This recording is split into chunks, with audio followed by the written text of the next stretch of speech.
Yo quiero, en nombre de la Fundación, primero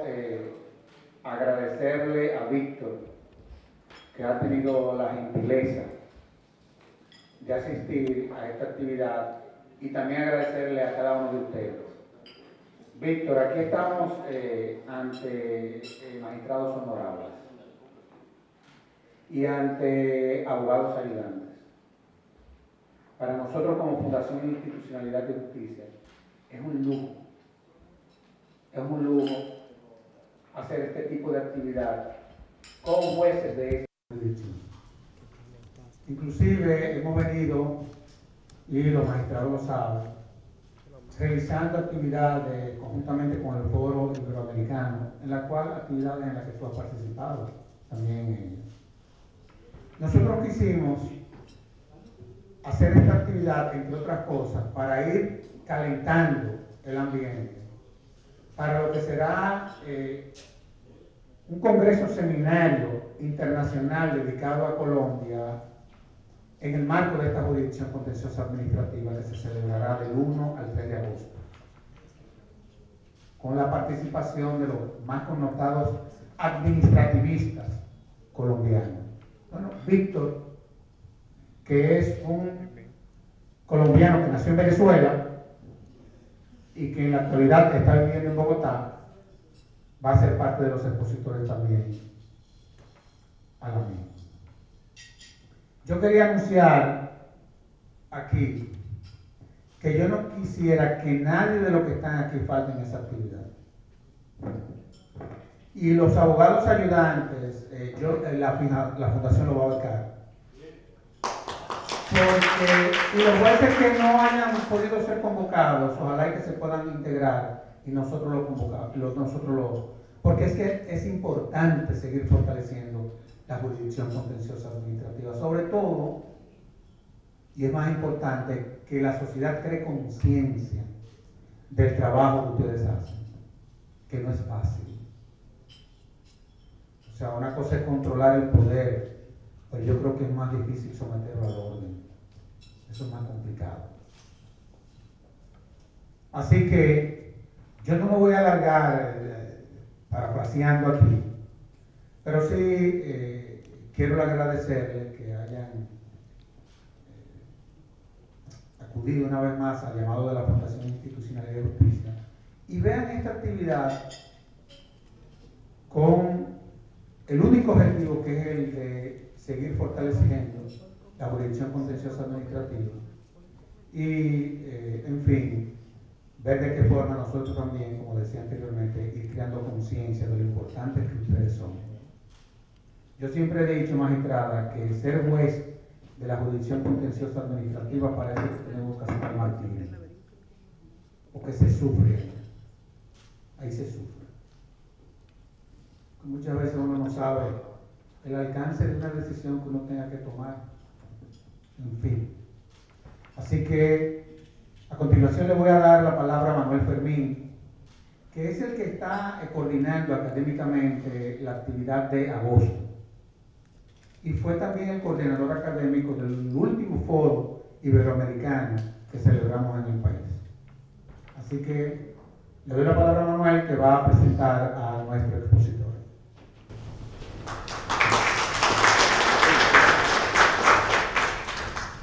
Bien,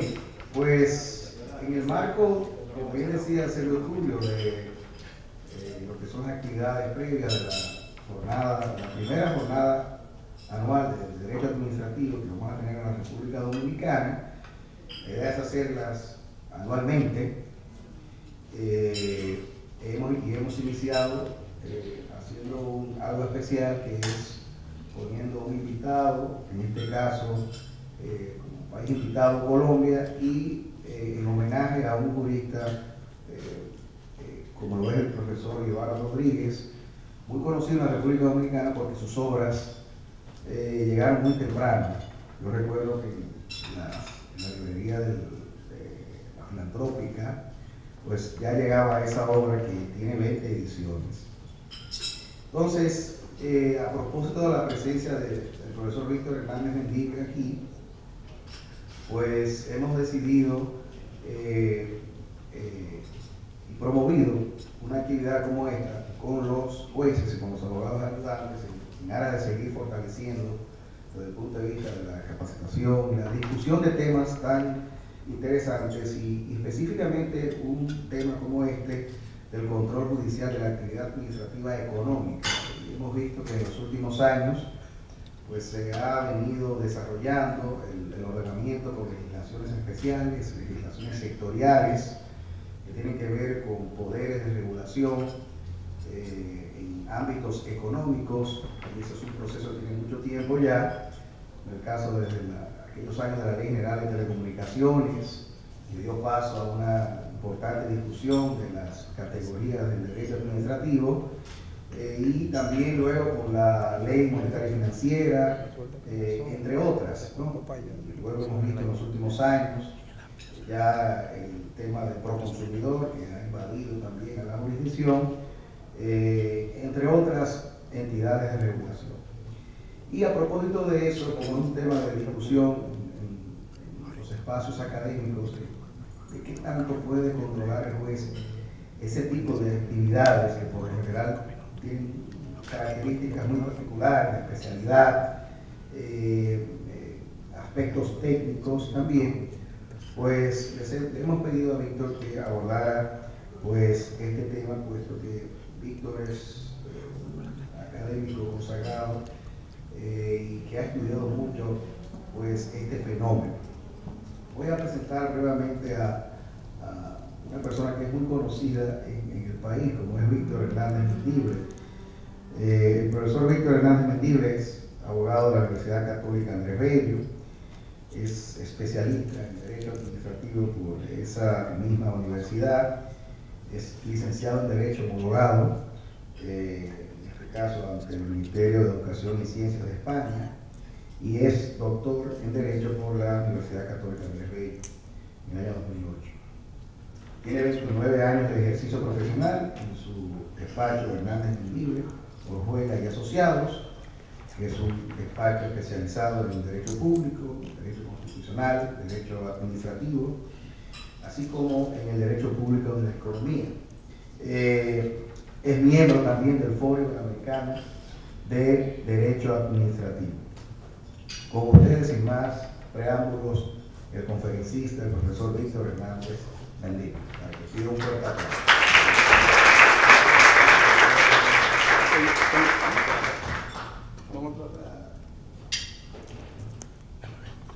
Buenas tardes. En primer lugar, quiero comenzar por agradecer a FinJust y en particular a Serviturio Castaño la oportunidad de estar el día de hoy conversando con ustedes. Esto se trata realmente de un diálogo, de una conversación, de un encuentro,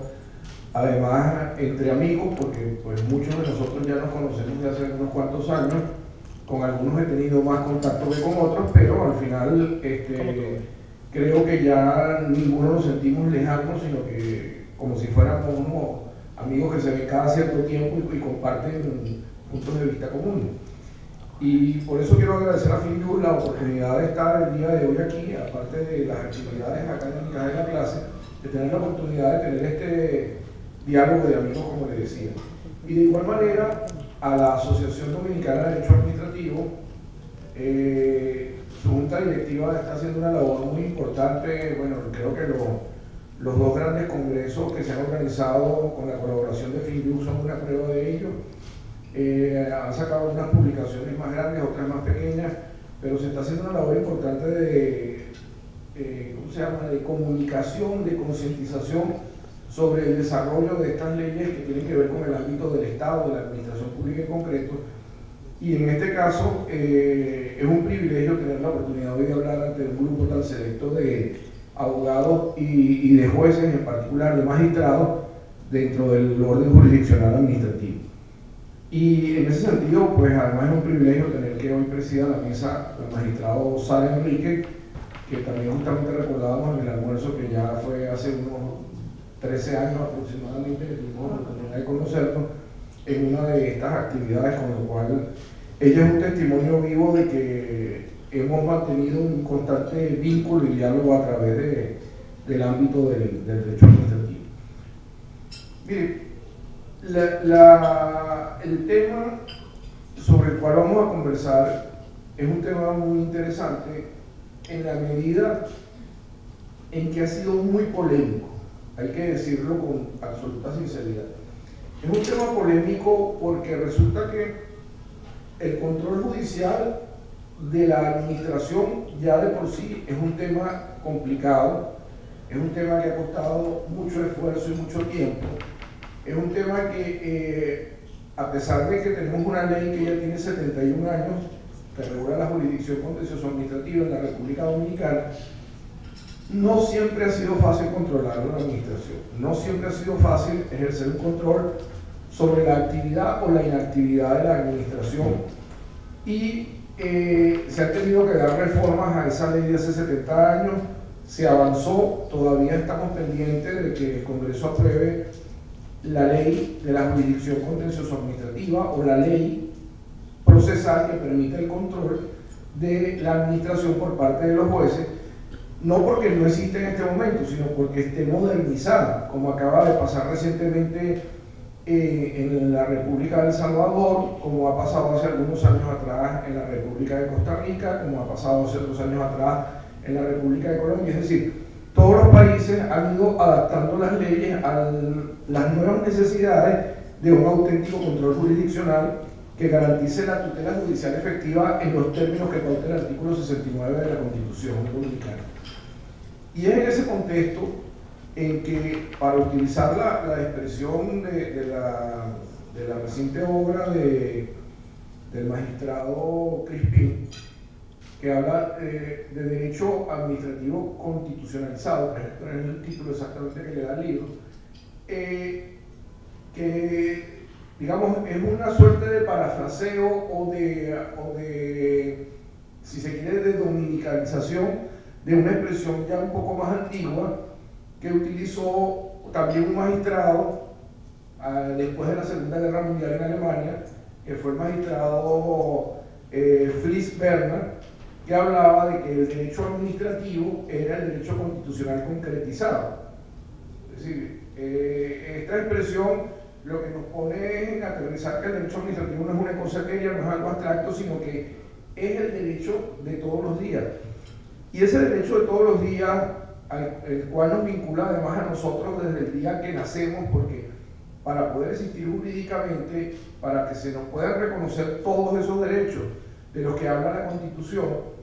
se requiere que el primer acto que hacen los padres de uno, porque ni siquiera tú no tienes conciencia de ello cuando sucede eso, es irlo a inscribir al registro civil, es ir ante una autoridad administrativa y ahí se produce el primer contacto con la administración para existir. Y luego cuando uno fallece, pues siempre quedan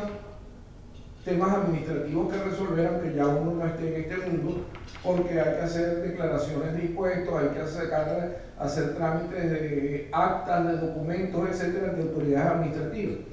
Y esto lo digo para entender además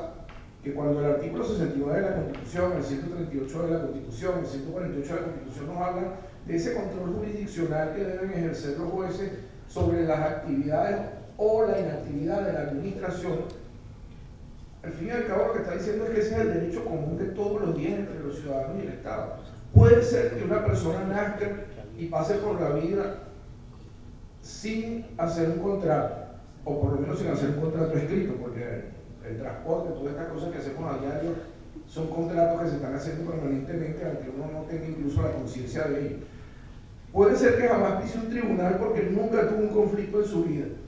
pero desde que nace hasta que muere tiene conflictos tiene relaciones con la administración, con lo cual pueden haber potenciales conflictos en esas relaciones con la administración. Que esa constitucionalización que se dio no se inicia originalmente con esta Constitución, sino que aunque había unos rasgos menores, la verdadera constitucionalización del derecho, ahora que está tan de moda hablar de la constitucionalización del derecho en general y del administrativo en particular, en la República Dominicana tiene su origen en la Constitución del 6 de noviembre del año 1844, porque antes no había Constitución. Ahí fue cuando por primera vez se establecen las primeras reglas jurídicas sobre las cuales va a funcionar el Estado dominicano y va a convivir la sociedad dominicana. Hoy en día, por supuesto, lo que hemos asistido es a que el catálogo de derechos fundamentales se ha ampliado notablemente, porque además de lo que expresamente recoge la Constitución, el artículo 74 de la Constitución nos abre el abanico de decir, y todos aquellos tratados internacionales en materia de derechos humanos forman parte del bloque de constitucionalidad, y esos derechos fundamentales, según el artículo 69 de la Constitución, según el artículo 6 de la Constitución, vinculan a los poderes públicos, incluso pueden llevar a conducir la nulidad de los actos expedidos en contravención a ellos. Entonces, bajo ese esquema, cuando nos planteamos el control de la actividad administrativa, lo que estamos planteando es el control de la actividad en la cual nos relacionamos con uno de los órganos del Estado cotidianamente. Y esto debería ser algo ya tan elemental que a lo mejor en otras circunstancias no tendríamos esta conversación, porque dirían, bueno, todo está fluyendo bien, es lo normal, la gente va a hacer una solicitud, ejerce un derecho de petición, inicia un procedimiento administrativo, la administración lo inicia el oficio y de ahí se producen decisiones que una vez notificadas van a surtir efecto en la esfera jurídica de su destinatario, y a partir de allí pues vendrán las autoridades a controlarlo si alguno de los interesados así se lo pide. Pero la verdad de las cosas es que no siempre es así. Y uno de los temas justamente que más reticencia causa, entre otras cosas por la explicación que les voy a dar inmediatamente en la parte introductoria, es que se tiene dudas sobre si debe existir un control pleno o no sobre los actos que emite la administración pública en el marco del control, de la regulación, de la intervención del Estado en las actividades económicas, en base a que se dice que, bueno, que haya espacios de amplia discrecionalidad que le delegó el legislador, que existe la posibilidad de que tenga unas mejores condiciones técnicas para tomar una decisión. Entonces yo creo que hay algunas afirmaciones que por lo menos en el caso dominicano, que es muy similar al caso de todos los países que tienen una constitución, en cuyos primeros artículos dice que estamos ante un Estado social y democrático de derecho, no pueden existir actos excluidos de control jurisdiccional, no pueden haber lagunas o vacíos en el control jurisdiccional, no pueden haber conductas u omisiones que no estén sometidas a esa juridicidad de la que habla el 138 de la Constitución. No pueden haber actuaciones u omisiones que escapen a lo que pautan los artículos 6 y 73 de la Constitución. En consecuencia, no hay actos que incluso estando exentos del control de legalidad, porque son en ejecución directa de la Constitución, estén excluidos del control de la constitucionalidad, que en el peor de todos los escenarios siempre tienen que estar sometidos a la Constitución como norma jurídica, como norma suprema, como fundamento del ordenamiento jurídico, y al cual todos los poderes del Estado están íntimamente vinculados. Es en ese contexto entonces que les propongo brevemente, para abrir más al debate que extenderme yo en reflexiones, hablar de la concepción del Estado social y democrático de derecho que está recogido en el texto constitucional y desarrollado en las leyes, tanto en las preconstitucionales, que no son incompatibles con la Constitución, por lo cual por eso siguen vigentes, como las expedidas con posterioridad de entrada en vigencia de la Constitución, que obviamente actúan de acuerdo a ello. No, todavía déjalo, estoy haciendo el Entonces, inmediatamente situar un poco cuál es el contexto sobre el cual se da la regulación. Recordemos que sobre esto ya el 147 de la Constitución concretamente nos da unas pautas en materia de lo que tiene que ver con servicios públicos, la función de regulación en qué consiste y cómo se ejerce o cómo se instrumentaliza por parte de quienes la llevan a cabo, para entonces hablar finalmente del control jurisdiccional pleno y de las potestades que tienen los jueces en el ejercicio de ese control, que son los jueces, en este caso, fundamentalmente los contenciosos administrativos, más no exclusivamente ellos, porque dependerá de la distribución de competencias. Ya sabemos que todos los jueces tienen la jurisdicción, pero no todos tienen la competencia para ejercer el control, sino que eso está distribuido por, entre otros temas, por la cuantía, por el territorio y por supuesto por la materia. Entonces, veamos inmediatamente en estos aspectos introductorios que nos dice la Constitución. Bueno, en primer lugar, el tema de la regulación nos plantea una relación Estado-economía, que es una relación que no siempre es fácil de asimilar, porque si aquí estuviéramos en una reunión donde estuviera un grupo de economistas, dirían que el Estado no se debe meter en la economía según la corriente ideológica que ellos manifiesten, o el Estado debe intervenir en absolutamente todo, planificarlo todo en el contexto económico y social. Es decir, se plantea una suerte de situaciones extremas por parte de algunos en que la actuación que debe tener el Estado dentro del marco económico y el impacto que eso tiene en la sociedad. Pero esto no lo define la Constitución, no es si nos gusta o nos parece o ideológicamente compartimos o no esa posición. Es el artículo 7 de la Constitución quien nos define cuál es el modelo político que tenemos en la República Dominicana. Es un Estado social y democrático de derecho. Sobre ello se ha escrito cantidad de páginas. El Tribunal Constitucional ha emitido múltiples pronunciamientos. No es el caso ahora de entrar aquí a decir las grandes virtudes del Estado social y democrático de derecho o las definiciones y la evolución que ha tenido este modelo de Estado, sino que ese es el que recoge la Constitución actualmente. Ese modelo de Estado que recoge la Constitución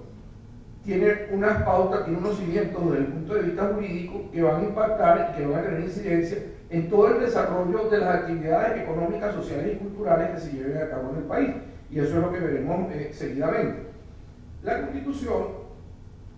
no lo dice expresamente, como lo dice por ejemplo la Constitución de Perú en su artículo 60, no dice que este es un modelo de economía de mercado o de economía social de mercado.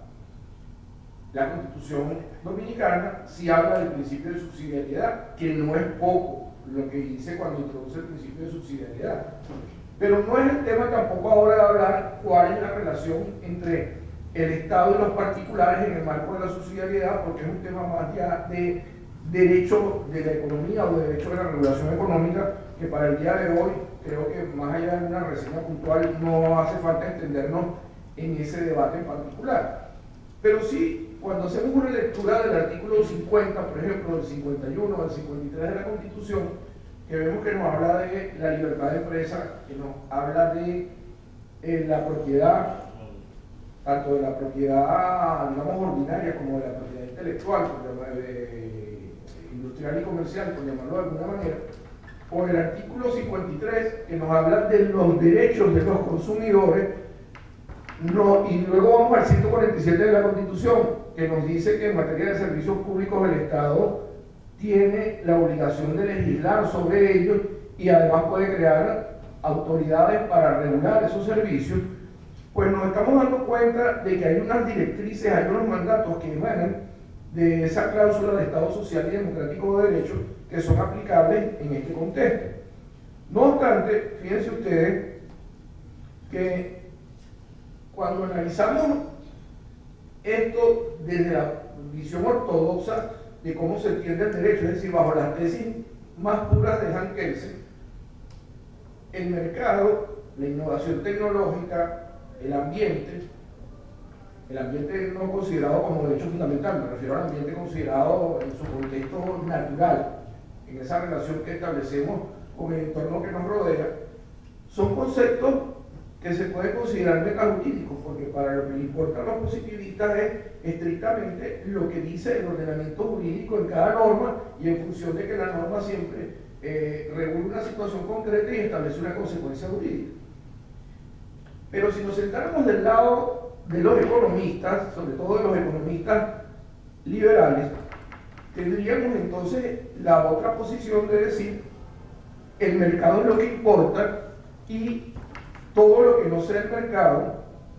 como el Estado, como la política, como el desarrollo sostenible, entendido en sus tres aspectos, el económico, el social y el ambiental, son ajenos al mercado, son extraños al mercado, con lo cual tampoco se interesarían por ello y además estarían en contra de cualquier fórmula de intervención del Estado, de cualquier fijación de política o incluso de cualquier escenario distinto a aquel de el libre intercambio de bienes y servicios en el marco de la oferta y la demanda. Eso no es posible en la República Dominicana Porque ese Estado social y democrático de derecho y de una economía social de mercado tiene unas pautas que están recogidas en las disposiciones de la Constitución que les dictan directrices al Poder Legislativo para expedir las leyes, al Poder Ejecutivo para desarrollar las políticas en cada uno de los sectores económicos con la finalidad de garantizar el ejercicio de los derechos fundamentales y el respeto a la dignidad humana, que es lo que dicen los 8 primeros artículos de la Constitución de manera reiterada, y luego nos lo vuelven a recordar los artículos, el artículo 73 y el artículo particularmente el artículo 74 de la Constitución.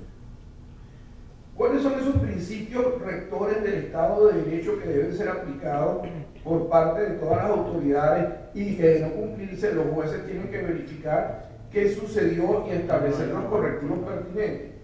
Pues en primer lugar el denominado principio de legalidad o de juridicidad, que a los efectos está recogido no exclusivamente, hago la advertencia, en el artículo 138 de la Constitución, pero que hay otra serie de disposiciones de las cuales se evidencia la existencia de ese principio, todos los actos de los órganos del poder público en el contexto de que se entiende que debe haber una vinculación positiva, lo que el Estado solo puede hacer, los poderes públicos solo pueden hacer aquello a lo que están expresamente habilitados por la Constitución y la ley, eso lo dice el artículo 6 de la Constitución, no estoy diciéndoles nada que no sepan, y a partir de allí nos vamos a conseguir con que todos solo pueden hacer eso, que es la gran diferencia con cada uno de nosotros como persona humana, que podemos hacer todo aquello que no esté expresamente prohibido, que no constituye una contravención, que expresamente también está recogido en una norma legal. A partir de esa idea del principio de legalidad, que además se debe entender en su dimensión más amplia del bloque de legalidad, en una dimensión incluso superior, tomando en cuenta la pauta que nos da la Constitución cuando dice que la Constitución es la norma suprema y el fundamento del ordenamiento jurídico, que es la norma de normas, que es la norma superior que enmarca todo el desempeño de los órganos del poder público. Pues tenemos que tener presente en ese caso que ya no es solo el bloque de legalidad en los términos que lo concibió Orihuela en su momento, sino que es el bloque de constitucionalidad el que vincula junto con el bloque de legalidad a todos los poderes públicos, y que en consecuencia esa vinculación positiva es a la Constitución y a las leyes. Pero ni siquiera nos quedaríamos en eso, porque si leemos literalmente el artículo 138 de la Constitución, dice, o nos habla del ordenamiento jurídico del Estado, que todavía es más amplio que hablar de la Constitución o de las leyes, porque dentro del ordenamiento jurídico del Estado, de conformidad con el artículo 74.3 de la Constitución, también entra el bloque de constitucionalidad. Entonces fíjense cómo esto que se inició, que era un simple control de la legalidad de la administración, que no era poco, hace 200 años atrás, hoy en día abarca un control de la legalidad, un control de la constitucionalidad y un control de convencionalidad. Al extremo, este es un tema que no vamos a abordar el día de hoy, pero que en base a esta ampliación o este ejercicio de ampliación de los controles, recientemente hice un trabajo donde hablo del vicio de inconvencionalidad en los actos administrativos, buscando ver que pueden haber actos que son jurídicamente legales y jurídicamente constitucionales, y no obstante pueden ser contrarios a la Convención Americana de Derechos Humanos, y qué implicaciones tendría eso desde el punto de vista, no solo la Convención Americana de Derechos Humanos, el Pacto de Derechos Civiles y Políticos, Sociales y Culturales, pero a los tratados internacionales que regulan los derechos humanos, y es allí donde entonces tenemos una nueva categoría de vicios para imputarle a determinados actos jurídicos de detectarse que ellos deciden. Pero esto lo vinculo, ¿por qué razón? Porque directamente esto nos lleva a hablar del respeto a las situaciones jurídicas subjetivas. El artículo 7 de la Constitución nos dice que el Estado debe respetar los derechos fundamentales. El artículo 38 de la Constitución y el 68 vuelve sobre el mismo tema. El artículo 69 de la Constitución crea el debido proceso para garantizar que si esos derechos fundamentales no han sido respetados, pues sean restituidos. Y además reconoce la tutela judicial efectiva, que es la que nos va a dar el cierre a todo esto cuando estemos hablando de cómo se ejerce ese control y hasta dónde se extiende. Y además los artículos 4 y 7 de la Constitución nos dan la pauta de que existe un principio de separación de los órganos del poder público, de las ramas que ejercen el poder público, un principio de separación de poderes, que ya sabemos que tiene su origen en aquel discurso de John Locke y que luego fue desarrollado por Montesquieu, posteriormente en Francia, es decir, por un inglés y por un francés, y que llega hasta nuestros días dentro del contexto de la influencia de las constituciones de origen liberal en el marco de la realidad en la que nos encontramos en todos los países del mundo occidental, que tenemos una democracia o que pretendemos tener una democracia con una separación de poderes y un Estado de Derecho. A ellos se le van a sumar dos principios que surgieron con posterioridad. Oriou fue uno de los grandes constitucionalistas y publicistas, más que constitucionalistas franceses, y en su Tratado de Derecho Constitucional hacía una referencia, refiriéndose a la administración, decía que la administración actúe pero que responda. El Estado no puede ser irresponsable, a pesar de que en alguna época lo fue. No es el caso el día de hoy hablar de esa evolución, sino de entender de que ese principio, esa regla, está recogida también en la Constitución, en los artículos 38, 75, 148 de la Constitución, y que hoy en día no solo además la responsabilidad deja de ser objeto de debate, por lo menos a los efectos de la República Dominicana, en el contexto de la administración del Estado por las actuaciones u omisiones y por el daño antijurídico que cause, sino que incluso se extiende a los funcionarios, que a veces se ha generado la duda de que si el Estado se debía demandar al funcionario o se debía demandar solamente al Estado. Pues hay una responsabilidad compartida, hay una responsabilidad solidaria de unos y otros por las actuaciones y omisiones. Esto es importante porque esa actuación ilícita en la que puedan incurrir determinados funcionarios que ejercen la función de intervención del Estado en el marco económico y en el marco social, esos actos no solo pueden ser inválidos, sino que además de ser inválidos pueden generar la responsabilidad personal de quienes lo hayan expedido, violando estas disposiciones constitucionales que estamos mencionando. Y finalmente el círculo se cierra o se complementan los cimientos del Estado sobre los cuales se funda el Estado Social y Democrático de Derecho con los artículos 69, 139, 164 y 184 de la Constitución, que no es otra cosa que el control jurisdiccional pleno. La expresión suena muy bien, pero luego hay que entenderla en su contexto. Control jurisdiccional pleno es el control de los actos por inconstitucionalidad o por ilegalidad, o mejor dicho, para ser todavía más amplio, por contrariedad a derecho o al ordenamiento jurídico del Estado en su conjunto. Y ese control, por esas razones, se ejerce sobre la actividad o sobre la inactividad. Hoy en día eso tampoco debe ameritar mayor discusión. Lo único que nos hace falta ya es tener la ley de la jurisdicción contencioso administrativa para que esto simplemente, el que todavía tenga alguna sombra de duda, le desaparezca. Pero ya solo por el mandato constitucional en esta materia creo que sería suficiente para poder entender la lógica en la cual estamos parados.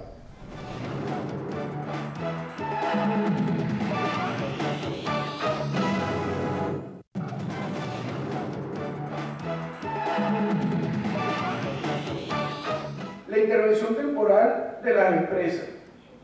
Pueden las autoridades reguladoras, si la ley lo habilita temporalmente, la intervención de una empresa, por ejemplo, si Claro fuese objeto de una intervención por parte de Indotel, eso no implica que se extinga el derecho de propiedad de los accionistas de Claro. La intervención temporal lo que implica es una sustitución de los administradores mientras se rescata la empresa o se regulariza la gestión que se está llevando a cabo luego de que recibieron una serie de instrucciones, de recomendaciones, de sugerencias, de directrices que no lograron cumplir por alguna razón que pues, no dieron la talla para ello, y entonces tiene que intervenir la autoridad temporalmente de esa entidad. Pero esto es importante tenerlo claro también porque esa intervención tiene límites, no puede ser indefinida en el tiempo y hay que rendir cuentas por parte de quienes intervienen. La fijación de tarifas, hoy en día se dice incluso que si las tarifas, si el concepto mediante el cual se establecen las normas para las tarifas está claro, la tarifa no se fija sino que se calcula, con lo cual la tarifa la puede terminar calculando cada uno de nosotros como usuario y cada uno de los operadores, porque las pautas de la regulación en este aspecto ya están dadas. Pero en todo caso, como la expresión fijación de tarifa pues, es conocida por todos, la autoridad reguladora siempre va a supervisar que esa tarifa sea acorde con el ordenamiento jurídico, con las reglas técnicas que se fijaron y con las reglas económicas que se establecieron, y además en los tiempos. Yo no fijo las tarifas o yo no modifico las tarifas cuando me provoca, sino cuando se da el tiempo mínimo que tienen las tarifas, si ese es el caso. Hay una competencia cautelar que tienen para corregir mientras se tramitan los procedimientos de determinadas situaciones o conductas que se estén llevando a cabo, tanto de promoción de la competencia, en base a lo que pauta el artículo 50 de la Constitución, como de la protección de los consumidores, en los términos que están en el artículo 53 de la Constitución, y ya les decía que la potestad sancionatoria, que debe estar sujeta a todas las pautas que se dan. El artículo 69 nos dice: nadie puede ser sancionado ni puede ser declarado que cometió delito si no existe una ley preexistente que así declare que existe la infracción o el delito y la sanción o la pena según corresponda. Bueno, si ese es el caso, a partir del principio de legalidad, del principio de tipicidad, del principio de proporcionalidad, de la presunción de inocencia, del debido proceso, del derecho a la defensa, todas estas garantías que da el artículo 69 de la Constitución hay que garantizarlas. El 69.10 de hecho que nos dice que el debido proceso debe garantizarse tanto en sede administrativa como en sede judicial. Reiterando lo que ha dicho la Corte Interamericana de Derechos Humanos al interpretar el artículo 8 de la Convención Americana de Derechos Humanos. Pero adicionalmente a esto, la ley 107 nos creó el procedimiento sancionatorio, salvo que existe un procedimiento especial. Sabemos que la ley 107 establece en el artículo 15 que si hay procedimientos especiales, ella es supletoria de sus procedimientos especiales, con lo cual, si hay un procedimiento sancionatorio especial, se aplicará a ella y los vacíos que citan, pues se llenarán con las garantías que brinda la ley 107. Y por último, en la parte de resolución de conflictos, tenemos que la resolución unilateral se puede dar cuando se ejerce una potestad propiamente administrativa que es objeto de control jurisdiccional contencioso administrativo o la función arbitral. La ley 107 específicamente habla de la función arbitral, pero pues no voy a entrar en el tema ahora de las precisiones que corresponden aquí. Lo que quiero destacar es: cuando se actúa en función arbitral es porque dos agentes económicos, dos operadores u operadores y usuarios tienen un conflicto y en lugar de acudir a un tercero para que dirima el conflicto, deciden que la autoridad reguladora, que tiene los conocimientos técnicos del sector, sea quien dirime el conflicto. En ese caso, la decisión que se adopta no es un acto administrativo, porque el arbitraje siempre requiere que haya voluntad de las partes involucradas. Y entonces, o en principio debe ser así, salvo que la ley disponga otra cosa. Pero partiendo del arbitraje como lo entendemos tradicionalmente, de que las partes deben ser las que las que libremente pauten someterse a ese arbitraje, el acto que emitiría o que resolvería el conflicto es un laudo, y los laudos no se impugnan ante la jurisdicción contencioso administrativa, sino que se impugnan como se impugnan todos los laudos ante el tribunal competente cuando dos particulares tienen un conflicto. Cuando se trata de la expedición de un acto administrativo, la situación cambia, porque en ese caso sí estamos ante un acto administrativo expedido en ejercicio de una competencia administrativa y en consecuencia ese acto sería revisado en cuanto a su legalidad en los términos que pauta el 139 de la Constitución por la jurisdicción contencioso administrativa. Bueno, señalado esto,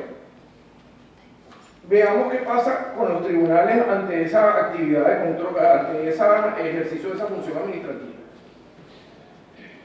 Aquí copio a un señor muy antiguo, pero que yo creo que los criterios que estableció, las características que estableció, se mantienen vigentes hoy en día,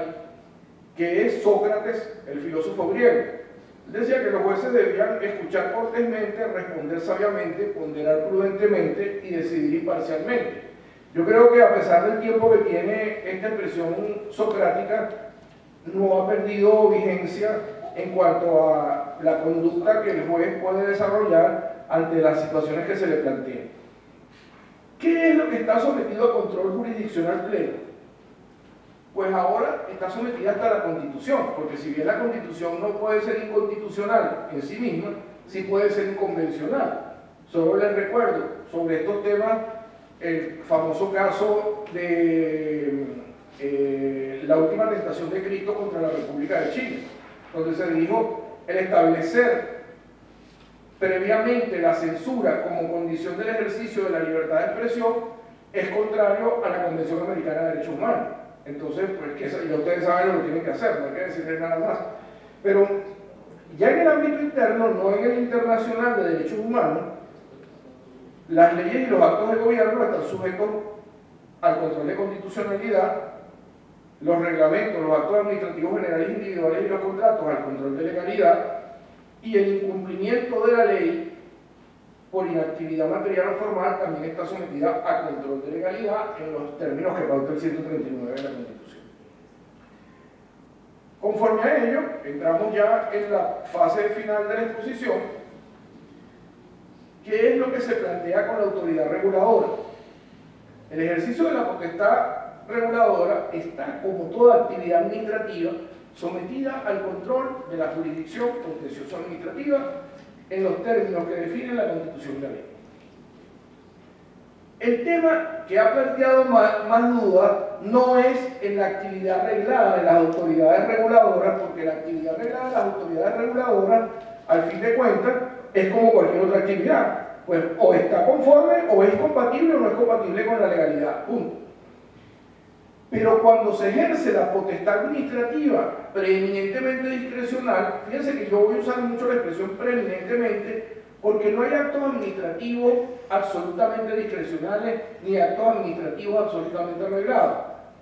En lo más reglado que exista siempre hay un halo de discrecionalidad mínimo, y en lo que aparentemente es lo más discrecional posible siempre hay que controlar la competencia, siempre hay que controlar el procedimiento, siempre hay que controlar si se persigue el fin establecido en el ordenamiento jurídico, y lo que se podría discutir es si se pueden controlar o no, en la medida en que sean proporcionales, racionales, adecuados, los motivos que se tuvieron para expedir o no esa decisión. Pero en definitiva no hay acto excluido de control jurisdiccional porque no hay lagunas en el control jurisdiccional, que es lo que he tratado de compartirles en la tarde de hoy. ¿Qué nos implica esto? 138 de la Constitución nuevamente. Toda la actividad administrativa está sujeta al ordenamiento jurídico. La discrecionalidad implica el ejercicio de una voluntad de la administración. Entre varias opciones lícitas, decide aquella que considera, según su criterio, la más adecuada, la más racional, la más pertinente para el caso específico. La denominada discrecionalidad técnica, que se ha discutido mucho si es discrecionalidad o no, pero que es el establecimiento de reglas técnicas, pues en realidad es que las reglas técnicas son así, es que ni siquiera la administración tiene libertad de elegirlas si las aprueba o no. Si una regla técnica dice que para purificar el agua hay que ponerle tal cantidad de un producto químico X y hacerle un tratamiento de tal o cual manera, pues es que si no lo hace, no va a ser el agua con la calidad que se espera que sea apta para el consumo humano. Entonces, el margen de discrecionalidad que teóricamente tiene desde el punto de vista técnico no se ve tan claro allí, porque eso son cosas que se dan o no se dan. Si uno va a un hospital y le dice a un médico, mire, tengo tal enfermedad, y dice, tenemos que operarlo de emergencia, pues la mayor discrecionalidad que tendrá será decirle el día que le fijan la operación porque hay una cama disponible. Pero evidentemente no puede decir, bueno, pero como usted tiene dolor de cabeza, le vamos a operar el pie porque pues creemos que esa es la vía. Bueno, aunque estoy usando acupuntura, yo creo que la parte técnica no le permite mucha disertación, sino que usted tiene que entender que si le hicieron los exámenes y tiene un problema en la cabeza, tendrán que operarlo de la cabeza, no del pie, porque lo más seguro es que esté ante un error médico inexcusable y con las consecuencias de responsabilidad que se pueden derivar de allí. Entonces, la discrecionalidad técnica, con los ejemplos que he exagerado, que por supuesto son están hechos a propósito para tratar de demostrar, no es tan discrecional tampoco esa técnica, porque la técnica está condicionada por una serie de elementos para que el servicio funcione adecuadamente, para que la prestación sea en condiciones de calidad o para que se produzca un resultado idóneo en cuanto a la eficiencia en la gestión de ese servicio. Y los términos jurídicos indeterminados es una expresión, esto lo consulté con un profesor alemán en alguna ocasión porque se usa con mucha frecuencia el término concepto jurídico indeterminado. De hecho, lo van a ver en casi toda la literatura jurídica. Pero un concepto indeterminado parece una contradicción en el lenguaje castellano, porque cuando nosotros decimos que tenemos un concepto es porque hemos determinado algo y sabemos de qué estamos hablando. Entonces hablar de concepto indeterminado parece una contradicción terminológica. Dicho esto, el término jurídico indeterminado, que es la expresión que más me gusta en función de esta consulta que le hice al profesor Alemán sobre la correcta traducción o las posibles traducciones de esa expresión, son aquellos que permiten que en el caso concreto se verifique, se haga un juicio de verificación de que lo que está ocurriendo se subsume en la norma y se aplique el caso específico. Eso lo tienen que verificar básicamente son los jueces. Si no ejercen control jurisdiccional no lo pueden verificar, porque la administración siempre va a creer que hizo lo correcto. No hay ninguna administración que sea infalible, pero ella tampoco va a reconocer públicamente que se equivocó. Creyó que el interés general que estaba subyacente era ese y que por eso adoptó esa decisión. ¿Cuáles son los límites al poder discrecional? El artículo 7 de la Constitución nos da una pauta, el 68 de la Constitución nos da otra y el 174 nos da otra. Los derechos fundamentales, las libertades públicas. Y a partir de allí, la regla que impera es la interdicción de la arbitrariedad, la prohibición de exceso, la garantía del debido procedimiento administrativo y de la motivación detallada como está recogido en la Ley 107. No puede adoptarse ninguna decisión, y mucho menos invocando poderes discrecionales, invocando la aplicación de conceptos jurídicos indeterminados o de discrecionalidad técnica, sin garantizar derecho a la defensa, debido proceso, sin garantizar motivación detallada, más cuando ellos van a tener incidencia en la esfera jurídica de los destinatarios de esa decisión. ¿Cómo se ejerce el control jurisdiccional en estos casos? El control jurisdiccional no es otra cosa que la verificación que hagan los jueces en el marco del artículo 69 de la Constitución y del artículo 168 de la Constitución, que recuérdense que dice, y esto es muy importante, que el juez, digamos, a veces es una expresión que no me simpatiza mucho, pero que creo que es muy gráfica en estos tiempos, que el juez se empodere realmente de la condición de autoridad independiente y contralora de la administración. La Constitución dice que al juez le corresponde juzgar y hacer ejecutar lo sentenciado. La Constitución no dice el juez juzga y hace ejecutar lo sentenciado, salvo que sea el juez contencioso administrativo, o salvo que sea el juez constitucional cuando está juzgando al Poder Legislativo o está juzgando al Poder Ejecutivo. No, dice el Poder Judicial juzga y hace ejecutar lo sentenciado. El juez de amparo juzga y hace ejecutar lo sentenciado para garantizar los derechos fundamentales. El juez administrativo juzga y hace ejecutar lo sentenciado para garantizar los derechos fundamentales, para garantizar el restablecimiento del Estado de Derecho. Entonces, ¿qué es lo que verifica el juez? La conformidad del hecho es la conformidad al bloque de legalidad, al bloque de constitucionalidad y al bloque de convencionalidad, copiando las expresiones de Maurice Oriú, de Luis Foró y de Gregorio Ferrer Magreo sobre cada uno de estos temas. ¿Cuáles son los medios de control básicamente? El 72 constitucional nos habla del amparo y el proceso administrativo previsto en el artículo 164 de la Constitución y pendiente del desarrollo por parte de la ley que regula la jurisdicción contencioso administrativa.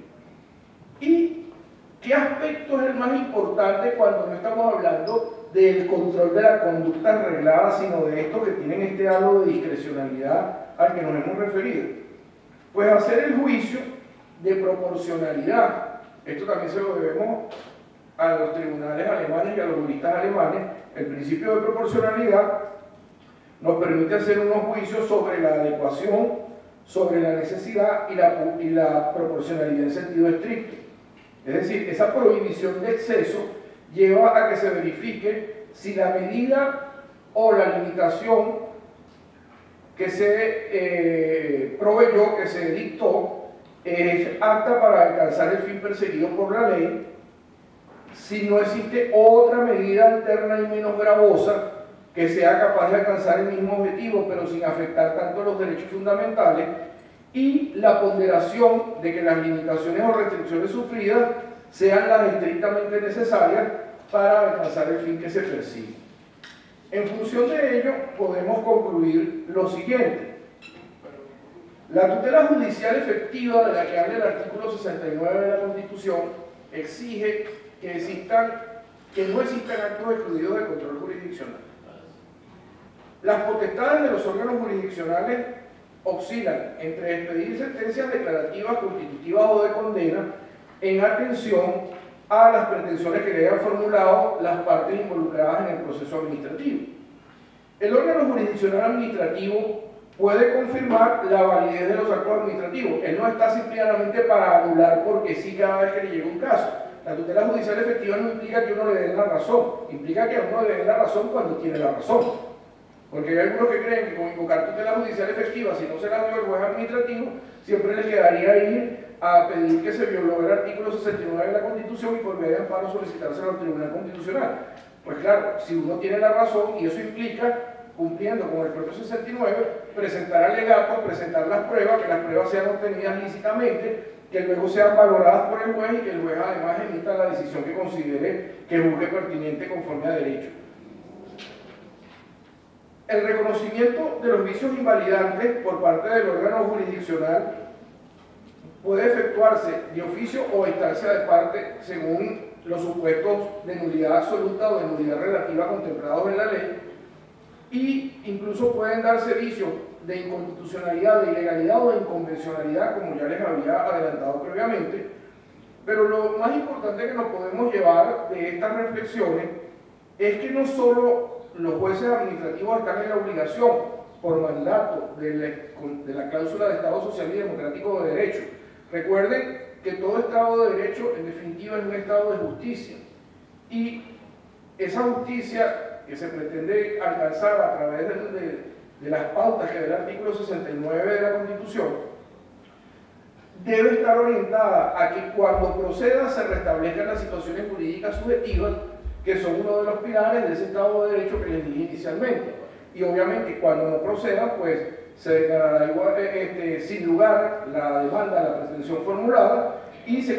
confirmará la validez y la vigencia de los actos jurídicos que han sido cuestionados y cuya legalidad ha sido impugnada. Muchas gracias por la atención dispensada y quedo a la orden para conversar sobre los temas que consideren pertinentes.